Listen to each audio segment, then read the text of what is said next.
Salut les potos, on se retrouve aujourd'hui pour la revue de l'épisode 20 de la saison 2 de Vinland Saga. Et encore, comme on le dit, c'est une classe de maître. C'était génial, c'était incroyable cet épisode, comme d'habitude. Allez, sans plus attendre, c'est parti. Alors ça commence avec la bataille à sens unique dans le domaine de Ketil. Bien sûr, les 100 hommes de Canute ne font qu'une bouchée de l'armée en griffe de Ketil, tu vois. Et à part Serpent, qui essaie de se débrouiller tant bien que mal pour défendre ces hommes qui aussi se font éclater.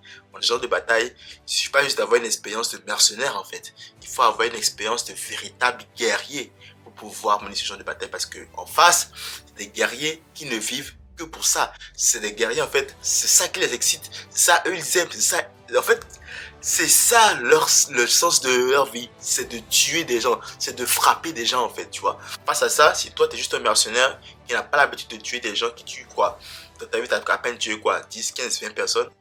Ouais, face à quelqu'un qui en a tué genre des centaines de milliers, ça vaut pas le coup, ça vaut vraiment pas le coup. Et donc là on a vu qu'il y avait vraiment en fait un gros écart entre les deux armées.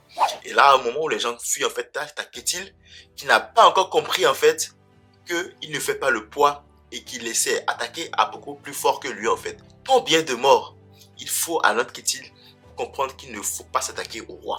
Il y a même un des esclaves là qui s'enfuyait qui a fait une très belle analogie comme quoi maintenant tu comprends pourquoi est-ce qu'on ne te disait rien, on ne te tenait pas tête. On ne tient pas tête au roi. Là, Ketil a appris à ses dépens que lui-même aussi là, il n'est personne face au roi. Ok, c'est un grand maître par rapport à ses esclaves. Mais quand ça vient au roi, il faut qu'il comprenne que il ne joue pas dans la même catégorie. Son pouvoir lui est monté à la tête la rue que oui, il pouvait tout faire, il pouvait affronter le roi. Maintenant, la réalité vient le frapper. Avec tout ça, quand on regarde comment la guerre évolue, on se dit, il n'y a aucun moyen qu'il réussisse à gagner. C'était sans compter sur notre ami Thorgil, qui avait réussi son coup de maître de kamikaze et qui avait réussi à faire une attaque surprise sur Knut.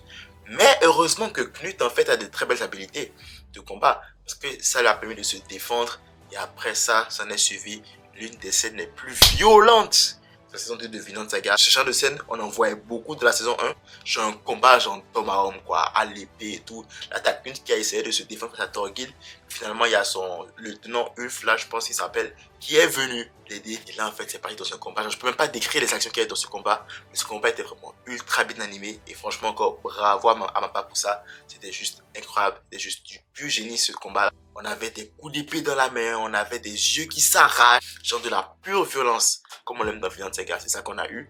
Malheureusement, Thorgil n'a pas pu, mais franchement, il aura essayé, tu vois. Même Canute a reconnu en fait que Thorgil, c'est un homme courageux et qu'il regrette franchement qu'il ne soit plus dans son armée.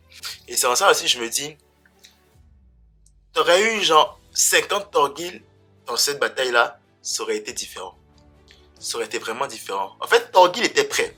Thorgil Serpent était prêt pour la bataille, mais pas le reste. Et quand tu as juste 2 soldats d'élite contre 100 soldats d'élite, il n'y a pas moyen.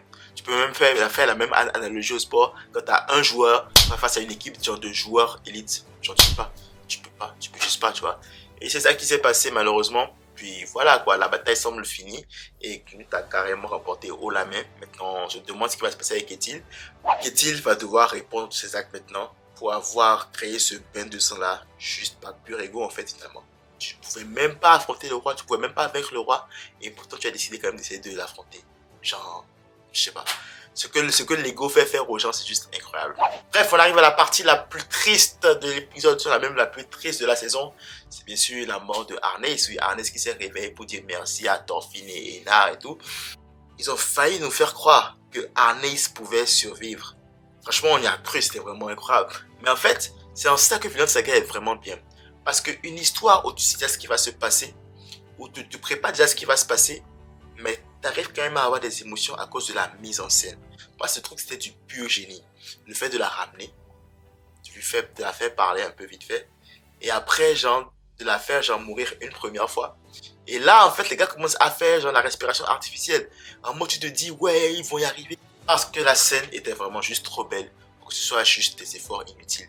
T'avais l'émotion, t'avais le jeu d'acteur au niveau des voix, t'avais Thorfinn et Einar qui essayaient de tout faire pour pouvoir ramener Arneis. C'était vraiment intense. Et on y a cru jusqu'au bout. Mais malheureusement, Arneis est mort et elle a rejoint Gardar et ses 2 enfants au paradis. C'est beau comme scène, c'était triste et j'ai été obligé de verser une larme. Tellement c'était émouvant, tellement c'était bien amené. Et pourtant, tu vois, T'as même pas eu besoin de faire un flashback de 10-15 minutes. Pourtant, la personne qui aurait mérité un flashback d'au moins genre 5-10 minutes, c'était Arnaise, tu vois. Mais ils ne l'ont même pas fait pour Arnaise. Et regardez à comment c'était génial. Donc, du coup, c'était quoi le but de la faire pour Gardar, tu vois. Mais bon, bref, ça c'est du passé. Et Thorfinn, qui lâche encore une fois son rêve du Vinland et qui promet à Arnaise de l'amener en fait au Vinland.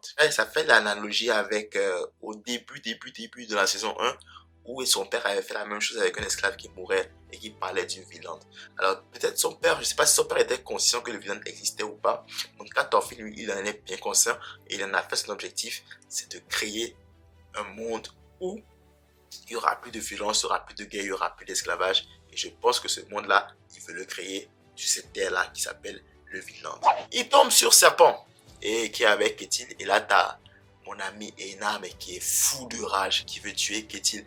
Thorfinn essaie de l'en empêcher et tout, mais rien à faire. Einar ne veut rien entendre. En fait, Einar, il s'en fout de tout. Il fout même une patate à Thorfinn. Et il revient en mode allez, c'est bon, je vais tuer Ketil. Et là, Thorfinn est obligé d'utiliser de la violence. Ce gars-là qui n'aime pas la violence, il est obligé de foutre une sacrée patate de forêt à son ami Einar pour qu'il puisse entendre raison et qu'il puisse comprendre que la violence ne sert à rien. Il va frapper, qu'il va tuer Ketil. Parce que ça va ramener Arnaise. Alors oui, c'est toujours cette question-là qui revient, mais ok, tu auras quand même vengé la personne. Mais est-ce que ça ramène la personne?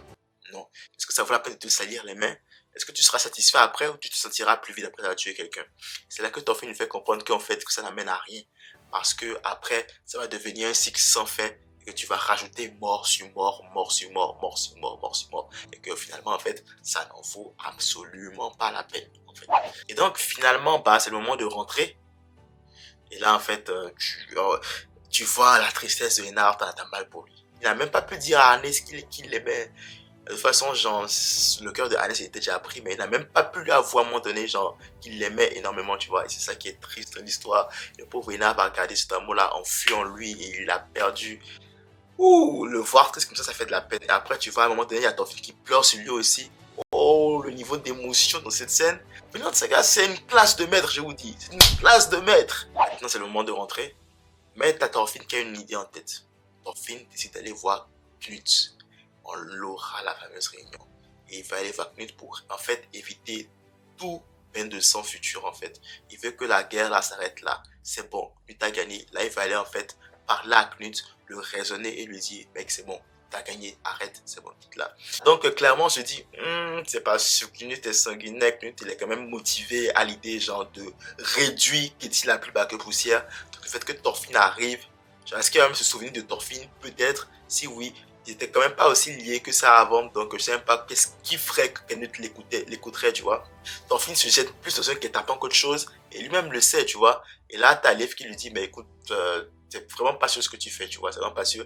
Et là, Thorfinn va se transformer en giga Chad, et il va prononcer la phrase suivante, je vais paraphraser, il va dire, ils sont quoi? À peine 100, même si ça déraille, je m'en sortirai, je reviendrai. Pouah! Est-ce que vous vous rendez compte de cette scène-là, en fait? Ça montre à quel point déjà un Thorfinn est devenu un homme. Il est passé de jeune garçon qui avait une soif de vengeance, qui n'a pas pu la satisfaire, qui a sombré dans le néant, à maintenant un homme qui sait ce qu'il veut et qui est prêt à tout faire pour réaliser cet objectif-là, qui est d'éradiquer la guerre du monde dans lequel il vit. Et il va commencer à le faire de la plus belle des façons, en allant s'attaquer au roi le plus sanguinaire de l'époque, Knut. Et il va le faire seul. Parce que j'étais seul dans la gueule du loup. Contre une armée de gens, au moins genre quoi, 100 facilement, 100 guerriers surentraînés. Et lui il est seul, sans armes. Il va aller faire de la diplomatie. Et boule que ça prend. Et en plus de ça, il va encore rajouter que peu importe ce qui va se passer, il en ressortira vivant. Donc l'assurance que ce garçon a, c'est juste incroyable. Et je suis que Thor et Askeladd, de là où ils sont sûrement en train de sourire avec toutes leurs dents dehors. Ça c'est sûr. Et voilà, c'était un très bon épisode. Niveau animation, niveau technique, tout est bien. C'est sûr que ça a ramené beaucoup d'anciens fans de Vinland Saga qui ont fui le bateau parce que bon, il n'y avait pas les scènes de violence. Encore une fois, j'aimerais le dire qu'en fait, c'est que s'ils ne regardent cet animé-là que juste la violence, c'est qu'ils n'ont rien compris en fait à l'essence de Vinland Saga. Oui, ils ont eu de la violence dans la saison 1, mais c'était pour une raison très précise.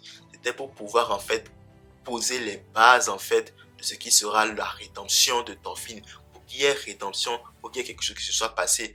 Et donc, pour ça, en fait, il y a eu toutes les histoires de guerre, tous les massacres qu'il a commis, toute l'action qu'il y avait dans la saison 1. Pour pouvoir permettre de forger un passé de Thorfinn assez important pour pouvoir en faire la base de ce qui sera maintenant son histoire, c'est-à-dire l'histoire de sa rédemption. Assez, en fait, de ce garçon qui était juste une machine à tuer pour devenir un homme qui prône la paix et qui la défend et qui veut la protéger contre vents et marées. C'est l'histoire en fait d'un homme qui a eu des démons, qui les accepte et qui maintenant va tout faire pour les éradiquer complètement du monde dans lequel il vit. Franchement, c'est beau. On ne cessera de le dire. Vinland Saga, en fait, je pense que c'est mon animé de la saison. Honnêtement, il est vraiment bien.